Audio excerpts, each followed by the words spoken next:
Now, the South Plains First News in high definition. This is KCBD News Channel 11 at 10. Good evening, and thank you for joining us. We have new details tonight in a capital murder case that stunned Lubbock nearly a decade ago. You may remember back in 2006 when this man, 19-year-old Stephen Tyler Logan, was arrested for the murder of his mother and grandmother in their southwest Lubbock neighborhood. In 2009, a jury found him guilty and sentenced Logan to life in prison without parole.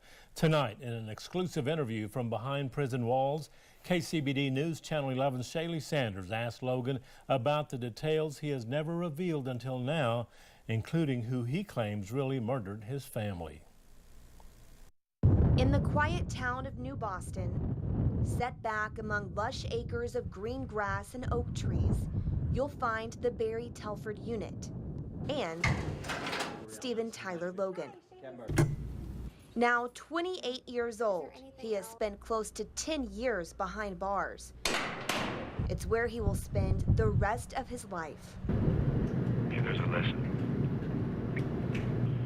It's not worth it. If you're doing certain things, they might not come at you. They might come at, someone that you care about. But guilty by association is the only thing Logan admits to being guilty of. So you think that you're innocent? I know I'm innocent. And you're spending a life in prison for something that you didn't do? Without parole. In 2009, a Lubbock jury found Logan guilty of strangling his mother and his grandmother to death, a crime that took place in January of 2006. Stephen Logan had been in there intentionally knowingly caused the death of an individual, Vicki Logan, by strangling the said Vicki Logan with the defendant's hand in a rope. Brian Scott and another one of Vicki Logan's co-workers began searching for her when she didn't show up for work. Being on the scene, it was very traumatic and just surreal. It just felt like a foggy day.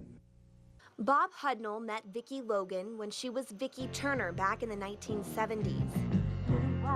He says she was a familiar name with a familiar voice. Really good singer and beautiful girl. I just wish we could have her back.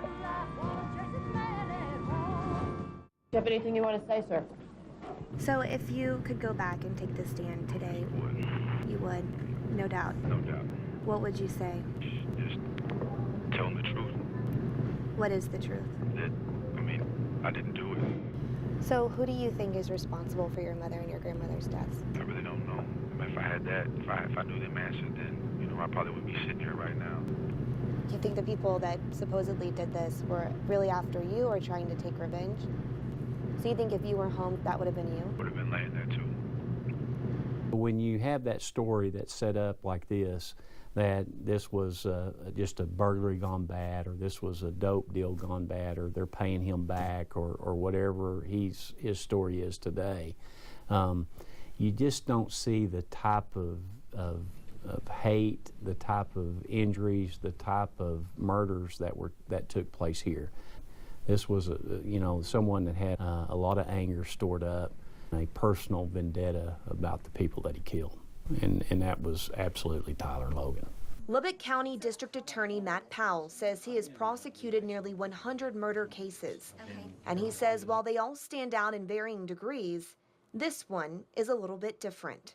When you have the ability to take the life of your mom and really to take the life of your grandmother, that's always going to stand out. In the manner in which that was done in this case, it was just pure evil. Yeah, so it stands out to me, as I can still remember it. But Logan stands by his story. The person responsible is still out there. His only hope to ever get out or see the light, of day without being behind bars is if somebody buys his story. And, a jury didn't buy his story. The appellate courts didn't buy his story. I would say his chances are very slim at somebody else taking a look at his case. Logan tells us his father is helping him pay for an attorney. We spoke to that attorney tonight who says he is refiling an application for a writ of habeas corpus to try to overturn that capital murder conviction. Karen and Abner. And Shaley, Logan reached out to you in an unusual way, didn't he? That's right. Since he's been in prison since 2006, you can imagine how surprised I was to see a Facebook friend request from him. That made us question just how much access prisoners have to the outside world. We asked Logan that question. You can hear more from him tomorrow night at 10. Karen and Abner. All right, thank you, Shaley.